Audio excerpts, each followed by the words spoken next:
गुरु प्यारी साध संगत जी, आज फिर से एक सुंदर सी साखी आप सभी को सुनाने जा रही हूँ। गुरु प्यारी साध संगत जी,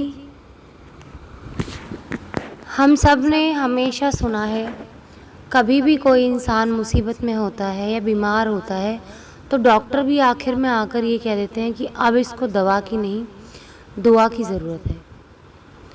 तो यानी प्रार्थना में, दुआ में इतनी ताकत है कि उसके आगे डॉक्टर भी अपने हाथ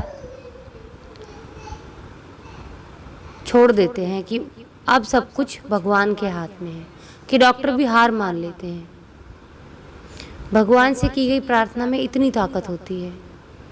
तो आज ऐसी ही एक साखी मैं आप सबके सामने लेकर आई हूँ कि भगवान के नाम में आखिर कितनी ताकत होती है और परमात्मा से की गई प्रार्थना में कितनी ताकत होती है, उसकी महिमा के बारे में आप सबके सामने एक सुंदर सी साखी सुनाने जा रही हूँ। तो आइए गुरु प्यारी साध संगत जी, सुनते हैं आज की ये परमात्मा के नाम की महिमा की साखी। एक संत जो शहर के बस स्टैंड के पास एक पेड़ की छाया में बैठकर माला फेर रहे थे। एक अंग्रेज बस से उतरा और बाबा के पास जाकर बोला, ये आपके हाथ में क्या है? बाबा ने अंग्रेज के कंधे पर रखी बंदूक देखी और पूछा, ये क्या है? अंग्रेज ने कहा, ये मेरा हथियार है। बाबा बोले, ठीक है, ये तेरा हथियार है, तो ये जो मेरे हाथ में माला तू देख रहा ना, ये मेरा हथियार है। अब अंग्रेज को बड़ा अजीब सा लगा। अंग्रेज बोला, ये आपको किसने दिया? बाबा बोले, ये बंदूक तुझे किसने दी? अंग्रेज बोल पड़ा कि मेरे सरकार ने दी। अंग्रेज को अंदर ही अंदर लग रहा था कि मैं सवाल कर रहा हूँ, उससे पहले बाबा मुझसे सवाल कर रहे हैं। बड़ा अजीब सा लग रहा था अंग्रेज को। तो बाबा ने बोला कि ये माला मेरी युगल सरकार ने मुझे दी है। अंग्रेज बोला, ये क्या काम करती है आपकी माला? उस पर फिर बाबा बोले, तेरा हथियार क्या काम करता है? अंग्रेज ने ऊपर पेड़ पर बैठे पक्षी को गोली मारी और वो पक्षी तड़पता हुआ नीचे गिर गया और बोला, ये काम करता है मेरा हथियार। बाबा ने उस पक्षी को अपनी माला से छुआ और कहा, राम। वो पक्षी उड़कर अपनी जगह पर बैठ गया। बाबा बोले, पता चल गया मेरा हथियार क्या काम करता है?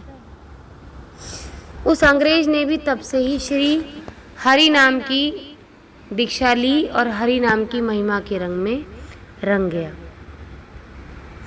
राम नाम के महत्व को वो समझ गया था कि राम नाम में कितनी ताकत है।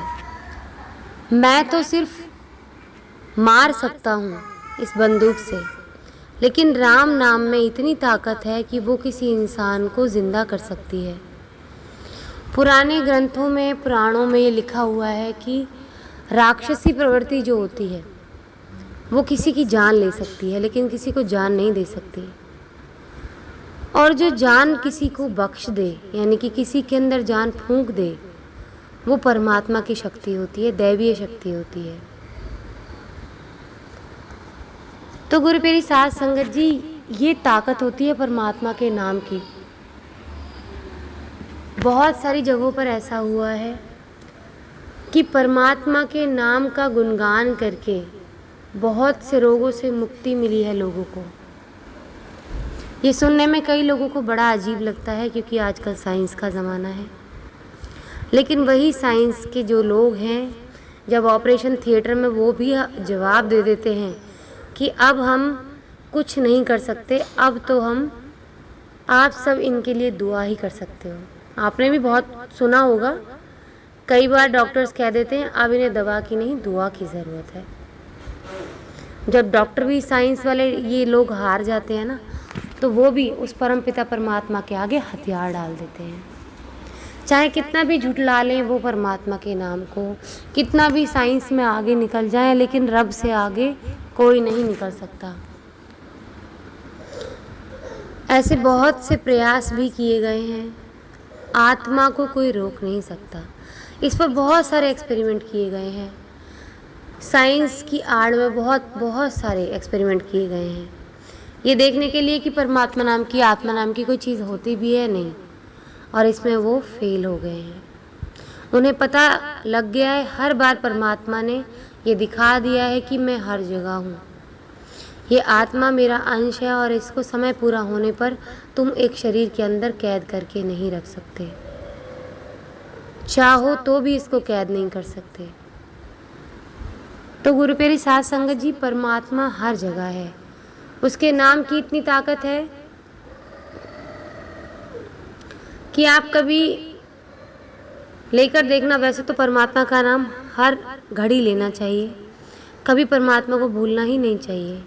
जो लोग हर घड़ी परमात्मा का नाम लेते हैं उनके दुख कम हो जाते हैं, उनके कर्म बंधन कट जाते हैं, और जीवन में कभी भी कितनी भी बड़ी मुसीबत आ जाए, हंसते हंसते वो लोग पार कर जाते हैं। राम का नाम लेकर लोग अपनी बीमारियों तक को सही कर लेते हैं। कई बार ऐसा हो जाता है, ऐसा चमत्कार कई जगह हुआ है कि परमात्मा का नाम ले लेके लोग ठीक हो गए हैं। परमात्मा का नाम लेने से कई बार ऐसा भी हुआ है, कई लोग शैया पर पड़े होते हैं, बिल्कुल अंतिम समय उनका पूरा हो चुका होता है। सब लोग यही समझते हैं कि अभी जा रहा है, लेकिन अंतिम समय में भी वो वहाँ से उठ जाते हैं। तो परमात्मा के नाम में ऐसी ताकत होती है। तो गुरु प्यारी साध संगत जी, जब हमें पता है कि रब के नाम में इतनी ताकत होती है तो हम क्यों उनको बिसरा देते हैं।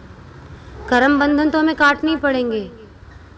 हम सोचते हैं कि हमें दुख मिल रहे हैं, परमात्मा का नाम ले रहे हैं, फिर भी हमें दुख मिले ही जा रहे हैं, जैसे हमारे पीछे परमात्मा लग गए हैं। हम हमेशा यही ताना देते हैं ना परमात्मा को। जब दुख आते हैं तो हम यही कहते हैं, पता नहीं ये हमारे पीछे ही क्यों पड़े हुए हैं, दुनिया में और भी लोग हैं जो बुरा काम कर रहे हैं। और हम इस गुस्से में आके कई बार बड़ा बच्चों जैसा हट भी कर लेते हैं कि भगवान का नाम लेना बंद भी कर देते हैं। लेकिन अगले ही पल हमें पता लग जाता है कि रब के नाम की अहमियत क्या है जीवन में। वो हमारे कर्मों के बंधन को कितने ज़ोरों शोरों से काट रहा होता है, लेकिन फिर भी हम उस चीज़ की अहमियत को समझ नहीं पाते हैं, और अहमियत को समझे बिना ही हम उसका नाम लेना बंद कर देते हैं। तो हमें कभी भी ऐसा नहीं करना है, हमें रब का नाम लेते रहना है। हमें अपने कर्म बंधन भी काटने हैं, और हमें इस जन्म में रहते हुए कर्म बंधन काटने के साथ साथ हमें औरों को भी ये बात सिखानी है। औरों मतलब हम जिस परिवार के अंदर रह रहे हैं, इस मानव जन्म के अंदर रह रहे हैं, तो उस परिवार में चाहे वो हमारे बच्चे हैं, चाहे हमारे भाई हैं, चाहे बहनें हैं, उन तक भी हमारी ऐसी छाप होनी चाहिए कि वो हमें देखकर परमात्मा का नाम ज़रूर लें। और ये पीढ़ी दर पीढ़ी दर चलता है। जैसे मान लीजिए आपके परिवार में आपकी अम्मा थी, यानी कि आपकी दादी माँ थी, वो परमात्मा का नाम लेती थी, उन्होंने आगे नाम लिया तो आपके पेरेंट्स नाम लेते थे, और आपके पेरेंट्स ने ही आपको सिखाया है। और आप अगर आज नाम लेंगे तो आगे आने वाली पीढ़ी भी परमात्मा का नाम लेगी, और आप सुमिरन नहीं करेंगे तो आपकी आने वाली पीढ़ी भी सुमिरन नहीं करेगी। तो ये आपकी जिम्मेदारी भी है कि आप सुमिरन करें और सिखाएं भी घर में। आज इसी के साथ इस सुंदर सी साखी को यहीं समाप्त करना चाहूँगी। मिलती हूँ आपसे अपनी अगली वीडियो में नई साखी के साथ। तब तक के लिए खुश रहें, सुमिरन करते रहें, सच्ची सेवा करते रहें।